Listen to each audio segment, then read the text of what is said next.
बहुत बहुत स्वागत है दोस्तों आपका एसक्यूब एजुकेशन ग्रुप पे। और दोस्तों हम लोग अभी अध्ययन कर रहे हैं केमिस्ट्री का एक बहुत महत्वपूर्ण पाठ है जिसका नाम है परमाणु संरचना। और एक्चुअली परमाणु बहुत इंपॉर्टेंट है, केमिस्ट्री में पूरा हम परमाणु का ही अध्ययन करते हैं। और एक्चुअली हम लोग जो अध्ययन कर रहे हैं परमाणु संरचना का, इसका फिजिक्स में भी अध्ययन करना है। और फिजिक्स में से कहते हैं आधुनिक भौतिकी। तो हम लोग एक साथ लेके चले आधुनिक भौतिकी और केमिस्ट्री का परमाणु संरचना। हम लोग बिल्कुल टॉपिक को कंपाइल करके चलेंगे। अगर आप अध्ययन कर लेते हैं तो श्योर इससे क्वेश्चन होते ही होते हैं। ये ऐसा रामबाण टॉपिक है जिसे पढ़ के अगर जाए तो एग्जाम में बिल्कुल फायदा होगा।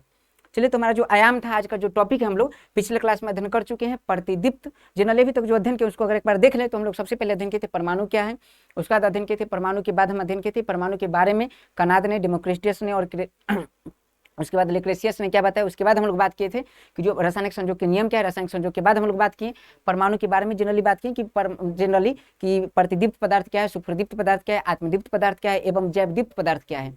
और इसके बाद आज हम लोग बात करने वाले हैं परमाणु की आधुनिक विचारधारा, जनरली जिसे कहते हैं डाल्टन का परमाणु सिद्धांत। चलिए, टॉपिक हमारा है डाल्टन का परमाणु सिद्धांत। डाल्टन का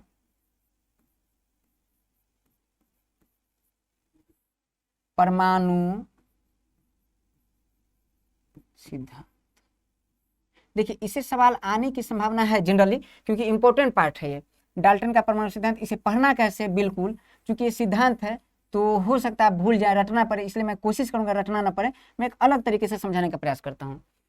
समझें इस बात को। जॉन डाल्टन क्या थे? तो डाल्टन एक प्रकार एक दार्शनिक थे। क्या थे? एक दार्शनिक थे। और इन्होंने अपना एक पुस्तक लिखा था जिस पुस्तक का नाम है new system, a new system of chemical philosophy. A new system of chemical philosophy. तो ये क्या है? डाल्टन का पुस्तक का नाम है। पुस्तक का नाम क्या है? A new system of chemical philosophy. अब याद रखना, डाल्टन का थ्योरी है, बुक है। और इस बुक में इन्होंने परमाणु के बारे में विभिन्न बात बताएं। वही बात हमको चर्चा कर रहे हैं। क्या क्या बताएं? सबसे पहले ध्यान देना कि परमाणु के बारे में सबसे पहले जॉन डाल्टन बताते हैं कि परमाणु, सबसे पहले याद रखना, परमाणु को इन्होंने एटम कहा। एटम कहने का क्या मतलब है? तो एटम का है मतलब समझिए इस बात को। ऐसा करता हूँ, इसे बहुत गौर से हम लोग इधर देखते हैं और जिसका डिफेक्ट क्या होगा उसको देख लेंगे। तो सबसे पहले परमाणु को इन्होंने क्या कहा? एटम कहा। एटम। अच्छा, एटम का क्या मतलब है? दो शब्दों से मिलकर बना है, एक ए और जोर टम। ए का मतलब होता है अ और टम का मतलब होता है विभाज्य। मतलब परमाणु वह कण है जो अविभाज्य है। ये डाल्टन ने सबसे पहले बताया था। अगर आपसे पूछे कि परमाणु को अविभाज्य सबसे पहले किसने कहा, तो डाल्टन ने कहा। अच्छा, अविभाज्य का मतलब इतना छोटा होता है जिसे तोड़ा नहीं जा सकता, इतना छोटा होता है। मतलब दुनिया का सबसे छोटा कण क्या है? परमाणु है। तो ये बातें कंप्लीट है। और अविभाज्य से हम लोग एक बात निकाल के लिख सकते हैं कि परमाणु कैसा सूक्ष्मतम कण है, स्मॉलेस्ट पार्टिकल है, सूक्ष्मतम कण है। चलिए, इतना बात हम लोग कंप्लीट कर लिए। अब हम समझते हैं ठीक है, परमाणु सूक्ष्मतम कण है। तो सवाल है कि ये कण मौजूद कहाँ होते हैं? तो मौजूद कहाँ होते हैं? तो सूक्ष्मतम कण है। इस कण से क्या बनता है? तो ये जो परमाणु है, परमाणु से क्या बना होता है? पदार्थ बना होता है। तो दूसरा बात तो कहते हैं, इस बात को समझिए कि पदार्थ, इसी याद रखना है, एटम से बने होते हैं। पदार्थ किससे बने होते हैं? एटम से बने होते हैं। एटम से बने होते हैं। ये बात याद रखना है। यानी डाल्टन के परमाणु सिद्धांत में दो बातें। पहली बात क्या है कि डाल्टन ने परमाणु को जनरली एटम कहा। एटम का क्या मतलब? ए मतलब अ और टी मतलब टॉम मतलब विभाज्य, मतलब परमाणु अविभाज्य है। और अविभाज्य क्यों है? अविभाज्य इसलिए क्योंकि याद रखना है, यह क्या है? सूक्ष्मतम कण है। यह क्या है? सूक्ष्मतम कण है, स्मॉलेस्ट पार्टिकल है। अगर स्मॉलेस्ट पार्टिकल है तो पदार्थ किसी इस स्मॉलेस्ट पार्टिकल से ही पदार्थ क्या है? बना हुआ है। ये बात ठीक है। अब सवाल है कि इसका जो एटम है, एटम होते कहाँ है, इसका काम क्या है? तो पहली बात तो बताते हैं कि परमाणु क्या है, और दूसरी बात इसे new system of chemical philosophy में बताते हैं। दूसरी बातें इसमें क्या बताएं कि एटम है क्या, ठीक है। और एटम का काम क्या है? तो एटम पदार्थ बनाते हैं। लेकिन सवाल है कि पदार्थ बनाते हैं, एटम पदार्थ बनाते हैं, मतलब पदार्थ में एटम मौजूद होंगे। अगर समझिए इस बात को, तो समझिए इस बात को। मामला क्या है कि अगर मान लीजिए कि पदार्थ है, मान लीजिए एक पदार्थ है ऐसे और एक और पदार्थ है ऐसे, ठीक है। अगर मान लीजिए कि एक ही पदार्थ है, ए है, और मान लीजिए अगला पदार्थ ए भी ए है। ए का कहने का क्या मतलब, इसका मतलब ए भी लोहा है, ए भी लोहा है, तो इसके जो परमाणु होंगे, इसके जो परमाणु होंगे, इसके जो परमाणु होंगे, लोहा के परमाणु मतलब एक ही तत्व के सभी परमाणु, जैसे मान लीजिए ए भी लोहा है और ए भी लोहा है, तो एक ही तत्व के सभी परमाणु का, एक ही तत्व के सभी परमाणु का याद रखना है 3 बातें। पहला क्या याद रखना है, आकार मतलब साइज, दूसरा क्या याद रखना है, मास, और तीसरा देख लीजिए अन्य गुण जैसे डेंसिटी, घनत्व। यानी याद रखना मामला क्या है कि अगर एक ही प्रकार के तत्व, जैसे ये भी क्या है लोहा और ये भी क्या है लोहा, तो एक ही प्रकार के तत्वों के परमाणु याद रखने आकार में, द्रव्यमान में और घनत्व में एवं अन्य गुण में, अन्य गुण में, अन्य गुण में क्या होंगे, तो अन्य गुण में क्या होंगे, समान होंगे। ये डाल्टन का परमाणु सिद्धांत बहुत इंपॉर्टेंट है। जैसे मान लीजिए मैंने लोहा लिया और मैंने लोहा लिया, घर में खीर बना, मैंने एक कटोरा में मेरा भाई खीर लेके आया, मैं कटोरा में खीर लेके गया और भतीजा मेरा खीर लेके आ गया, और सबका खीर, उसका खीर उठा के मैंने खाया, चखा, मीठा मीठा मीठा, मतलब साफ साफ है कि अगर याद रखना है खीर, खीर तो एक ही है, घर का ही है, तो सभी का गुण क्या होगा, समान होगा। उसी प्रकार से याद रखना ए भी लोहा है, ए भी लोहा है, तो इसका गुण क्या होगा, समान होगा, इसका गुण क्या होगा, इसका गुण क्या होगा, समान होगा। साइज, मास, घनत्व सब या अन्य गुण भी क्या होंगे, समान होंगे। ये डाल्टन के परमाणु सिद्धांत है। उन्होंने क्या, अगर आप अलग पदार्थ लेते हैं, अलग लेते हैं, अलग कहने का क्या मतलब, अगर आप अलग लेते हैं, जैसे आपने ले लिया ए वाला ले लिया ए और ए ले लिया बी, मतलब एक आप ले लेते हैं कार्बन और एक आप ले लेते हैं दूसरा लोहा, तो इसके परमाणु के गुण और इसके परमाणु के गुण में अंतर होगी। मतलब इसका साफ से अगर कहें तो समान परमाणु तो समान गुण। अगर इसको मैं लिखने का प्रयास करूं तो लिखने के लिए क्या है, अगर समान तत्व हो, समान तत्व हो तो उसमें समान परमाणु होंगे, सभी गुण से युक्त होके समान एटम होंगे। अगर यहां से क्या निकला है, तो यहां से निकला अगर असमान तत्व हो, मतलब भिन्न तत्व हो, असमान तत्व हो, असमान तत्व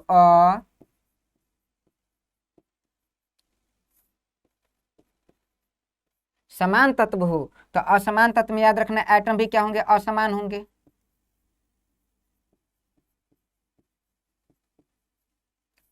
इतना को ध्यान से देखिए, बहुत इंपॉर्टेंट डाल्टन के परमाणु सिद्धांत में। पहली बात है क्या देखना है डाल्टन के परमाणु सिद्धांत में, कि डाल्टन ने परमाणु को क्या कहा, एटम कहा। एटम एटम एटम अविभाज्य है, यह पदार्थ का सबसे स्मॉलेस्ट पार्टिकल है। सेकेंड बात उन्होंने कहा कि पदार्थ जो है एटम से बने होते हैं, ये बात कंप्लीट है। उसके बाद उन्होंने कहा कि अगर देखिए, पहली बात अगर आपको याद रखें तो पहले उन्होंने कहा कि एटम क्या है, दूसरे में बताया कि एटम से पदार्थ बने होते हैं, तीसरी बात में कहा कि देखो भैया समान पदार्थ है तो समान एटम होगा, गुण में समान होगा। अगर अलग अलग पदार्थ है, अलग अलग, जैसे एक भाई मेरा सब्जी लेके आया कटोरा में और एक भाई आ गया खीर लेके, ठीक है, जनरली उसके बाद और मैं लेके आ गया रोटी, तो देखिए अलग अलग पदार्थ है तो सबका गुण अलग अलग है। तो ये याद रखिए, पहले याद रख रहा है खीर खीर, दूसरे याद रखना है सब्जी रोटी खीर, ऐसे याद रखना है। अब समझते हैं मामला, ठीक है। अब एक बात और बता दूं, जनरली डाल्टन ये बताते हैं कि ध्यान दीजिए, एटम का मुख्य काम क्या है, एटम का मुख्य काम क्या है, तो एटम का मुख्य काम, ए मान लीजिए 1, ए मान लीजिए 2, ए मान लीजिए 3 और ए मान लीजिए कितना हो गया, 4, ठीक है। अगर पंचमा देखें तो यहाँ पंचमा समझिए इस बात को, तो पंचमा बताते हैं कि जो एटम है, एटम, वो एटम दूसरे एटम के साथ मिलकर क्या बनाते हैं, कंपाउंड बनाते हैं। क्या बनाते हैं, कंपाउंड बनाते हैं। इसको मैं दूसरे स्लाइड में देखता हूं क्योंकि बहुत इंपॉर्टेंट है। डाल्टन उसके बाद क्या बनाते बताते हैं, पंचमा उनका सिद्धांत है कि जो एटम है, परमाणु, ठीक है, और दूसरा परमाणु,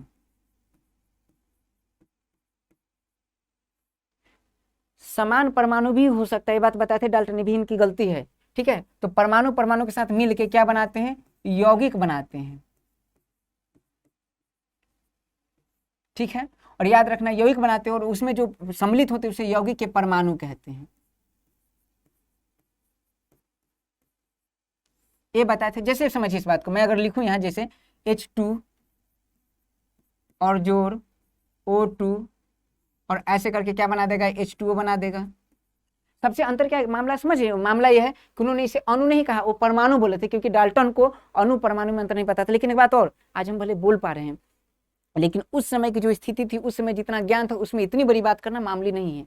याद रखिए, आज हम लोग बहुत सोशल मीडिया पे चिल्ला लेते हैं कि आज़ादी ऐसी होनी चाहिए, आज़ादी होना चाहिए, संविधान ऐसे होना चाहिए, लेकिन जिस परिस्थिति में हमारा संविधान बना है वो अनमोल है, वो बहुत बहुमूल्य है। तो यहाँ समझते मामला ठीक है, H2 + O2 बराबर जो भी है H2 है। तो अगर इसे समझे, इस चीज को समझने का प्रयास करें, H2 + O2 बराबर H2O, थोड़ा सोचिए इस बात पे। मामला क्या है जो बना, इसमें इन्होंने कहा कि यौगिक में परमाणु होंगे, तो यौगिक में परमाणु होंगे और यह क्या होगा, फिक्स होगा। ठीक है, फिक्स होगा। और ये भी उन्होंने बताया कि मास, जो परमाणु का मास है, परमाणु का जो मास है, परमाणु का जो मास है, मास और बनने के बाद का जो मास है, ये भी याद रखना क्या होगा, फिक्स होगा। यानी मास चेंज नहीं होगा, मास चेंज नहीं होगा, मास चेंज नहीं होगा। ठीक है, इस बात को समझिए, मतलब पहले का मास और बाद का मास चेंज नहीं होगा। उसके बाद इन्होंने ये भी बताया कि अगर मान लीजिए 3 परमाणु है, 3 परमाणु जैसे मान लीजिए कार्बन है, उसके बाद सल्फर है, उसके बाद ऑक्सीजन है, तो इसका रेशियो अगर मान लीजिए कि जो आया था जनरली, इसकी व्युत्क्रम का रेशियो भी सरल अनुपात में होगा। इस पर हम बात किए थे। इसके बाद अगर बात करें एक और गुणित अनुपात के नियम, तो देख लीजिए H2O। ठीक है, इसको मैं ऐसे बोलता हूँ, ये बातें क्लियर है। तो मैं अगर कहूँ यहाँ से एक बात कहूँ, अगर समझने का प्रयास कीजिए तो ठीक है, ये चीज़ें ठीक है। अगर बात करूँ इसके बाद, तो डाल्टन के बारे में कह सकता हूँ कि डाल्टन ने रासायनिक संयोग के नियम को, जो मैं अभी लिख रहा था, तो क्या है रासायनिक संयोग के नियम, तो रासायनिक,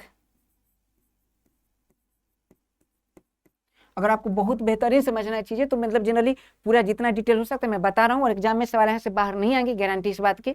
लेकिन कभी अगर मुझे ये देखिए, टॉपिक बहुत डिटेलिंग है, अगर इसको बहुत डिटेल से पढ़ना है तो कभी जनरली अगर साइंस मतलब डीप पढ़ाया जाए, जैसे प्रॉपरली जितना टॉपिक होते हैं उसको तो मैं कवर कर रहा हूँ, लेकिन अगर स्पेसिफिक इसके बारे में जानना हो तो 11th का टॉपिक है जो हमारे सिलेबस से बाहर का है, लेकिन फिर भी मैं कभी इसके लिए क्लास लूंगा जनरली, और सभी टॉपिक को बहुत डिटेल करूंगा कि ऐसा क्यों होता है, फिर भी आपको बातें समझ में आ रही होगी। तो रासायनिक संयोग के नियम की बात करें, तो रासायनिक संयोग के नियम को डाल्टन जो है, रासायनिक संयोग के नियम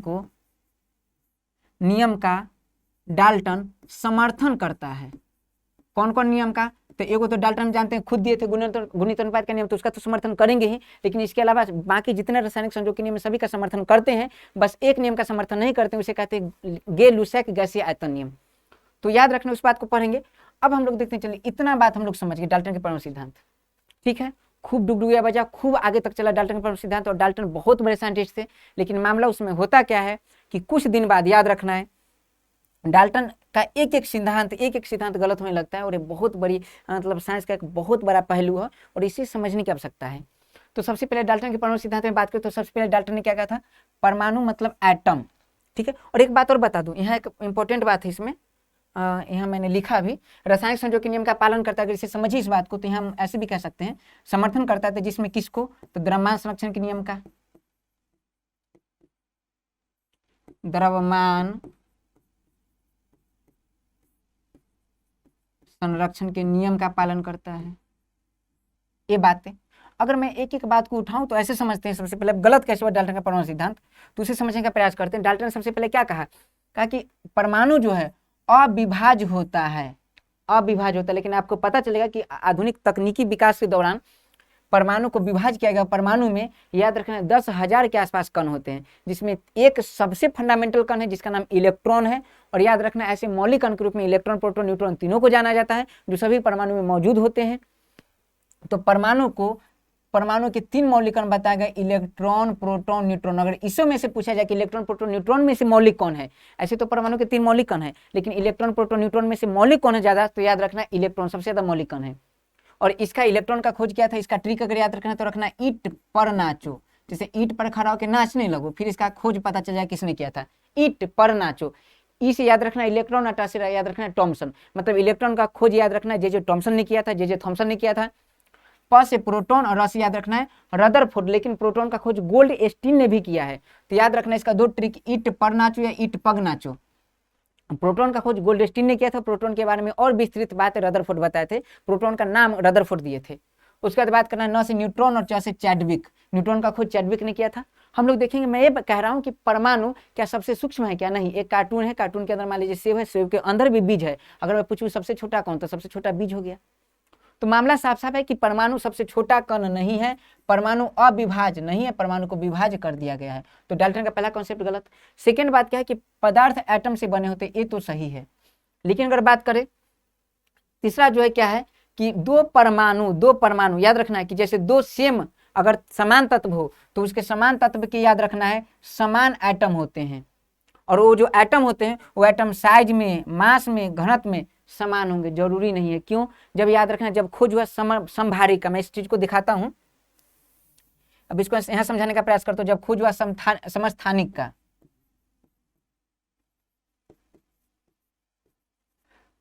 तो समस्थानिक समझने का प्रयास कीजिए। समस्थानिक बहुत आसान है। जैसे मान लीजिए हाइड्रोजन है, हाइड्रोजन के 3 समस्थानिक होते हैं। अभी इसको बस इतना समझ आए, क्लास में डील करूंगा मामला क्या है। तो हाइड्रोजन 1 हाइड्रोजन 1 2 और हाइड्रोजन 1 3। मुझे आप देख के बताइए कि ये ऊपर जो लिखा है भार है इसका, ठीक है, और नीचे जो लिखा है ये है इसका परमाणु संख्या। मुझे बताइए, एक ही तत्व हाइड्रोजन हाइड्रोजन, देखिए ए भी हाइड्रोजन, ए भी हाइड्रोजन, ए भी हाइड्रोजन है, ठीक है, हाइड्रोजन हाइड्रोजन। अगर एक ही तत्व के परमाणु हो तो एक ही तत्व के सब परमाणु, सब हाइड्रोजन के परमाणु हैं। इसका साइज, मास और घनत्व देख लीजिए, सबका मास अलग अलग है। मास अलग है तो मास डिपेंड करता है डेंसिटी पे, तो इसका डेंसिटी अलग होगा। उसके बाद बात करें अगर साइज की, तो साइज भी अलग होगी। मतलब साफ साफ है कि डाल्टन का ये सिद्धांत भी गलत हो गया। कब? समस्थानिक की खोज होने के बाद ये गलत हो गया। गलत क्या हुआ कि डाल्टन ने कहा था कि समान परमाणु होंगे। अगर याद रखने, एक ही तत्व के परमाणु होंगे तो सभी का गुण समान होगा, लेकिन एक ही तत्व के सभी गुण समान, एक ही तत्व के सभी परमाणु के गुण समान नहीं होंगे, संभव नहीं है। उन्होंने बताया था कि अगर याद रखना है कि जैसे मान लीजिए कि अलग अलग तत्व है, अलग अलग तत्व है तो अलग, अच्छा इसको मैं एक बार और एक्सप्लेन कर रहा हूं। अगर देखिए, ऐसा भी नहीं है कि एक ही प्रकार के परमाणु होंगे, एक ही प्रकार के परमाणु होंगे उसका गुण समान होगा। जैसे मैं बोल लूं कार्बन, तो कार्बन से देखिए कोयला भी बना हुआ है, कार्बन से ग्रेफाइट भी बना हुआ है, कार्बन से हीरा भी बना हुआ है। क्या सभी का गुण समान है? क्या ये भी नहीं है कि एक ही प्रकार के परमाणु से बने पदार्थ का गुण समान होगा, नहीं। एक ही प्रकार के परमाणु से बने, कार्बन से ही बने हुए सब, हीरा ग्रेफाइट वगैरह, लेकिन सबका गुण अलग अलग है। इसका मतलब बनने की प्रकृति कुछ अलग होती है, इसका भी डाल्टन व्याख्या नहीं कर पाए। इसके बाद अगर बात देखें तो क्या है, ये मान लीजिए ए कोई पदार्थ है, बी कोई पदार्थ है, और ये देखना है कार्बन है, ये लोहा है। उन्होंने बताया था कि अलग अलग तत्व होंगे, उसके परमाणु अलग होंगे, लेकिन याद रखना है उसके परमाणु के भार अलग होंगे। परमाणु के क्या भार अलग होगा, परमाणु का याद रखना है डेंसिटी अलग होगा। लेकिन आपको बता दूं, अलग अलग तत्व के भी याद रखना है भार समान हो सकते हैं। जैसे बात कर लो, जब एक खोज हुआ संभारिक का, किसका खोज हुआ? समभारिक। संभारिक किसे कहते हैं? तो याद रखना, अलग अलग परमाणु का जब भार समान हो उसे संभारिक कहते हैं। जैसे देख लीजिए आर्गन, तो आर्गन का भार 40 होता है, कैल्शियम का भार कितना होता है? 40 होता है। तो देख लीजिए अलग अलग है, लेकिन देख लीजिए भार समान है।